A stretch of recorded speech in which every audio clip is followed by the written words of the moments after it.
அஸ்ஸலாமு அலைக்கும் வரஹ்மத்துல்லாஹி வபரகாத்துஹு. இன்னைக்கு நம்ம என்ன டாபிக் பார்க்க போறோம்னா, பேசிட்டு பேசிட்டு அஸ்தக்ஃபிருல்லாஹ் சொல்லுவாங்க.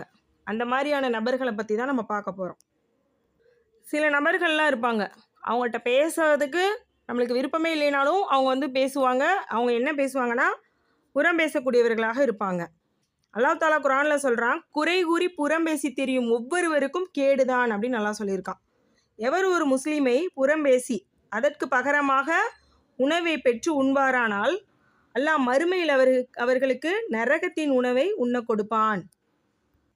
மேலும் ஒரு முஸ்லிமை அவமானப்படுத்தி அதன் மூலம் ஒரு ஆடையை பெற்று அணிவாரானால் மறுமையில் அல்லாஹு தாலா அவருக்கு நரக ஆடையை அணிவிப்பான் என நபி ஸல்லல்லாஹு அலைஹி வஸல்லம் அவர்கள் கூறினார்கள். அபூதாவுதில் 4881வது ஹதீஸ். ஒருவர் செய்யக்கூடிய பாவத்தை பற்றி பேசுறதுக்கு பேர் தான் புறம். செய்யாத பாவத்தை பற்றி பேசினா அது இட்டு கெட்டின பாவம், அதாவது அவதூறு. சொர்க்கத்தையும் நரகத்தையும் படைத்து வைத்திருக்கிறானே அந்த ரப்புக்கும் அவங்களுக்கும் உண்டானது அது.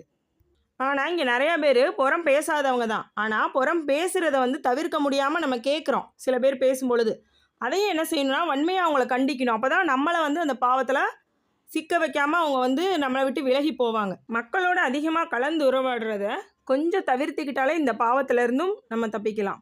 அதிகமாக திக்ரு செஞ்சாலும் இந்த பாவத்திலிருந்தும் அல்லாஹ் தஆலா பாதுகாப்பான். குறை கூறி புறம் பேசி திரியும் கூட்டத்தை விட்டும் அல்லாஹ் நம் அனைவரையும் பாதுகாத்து திக்ரு செய்யும் நாவுகளை தந்து அருள்வானாக. அஸ்ஸலாமு அலைக்கும் வரஹ்மத்துல்லாஹி வபரகாத்துஹு.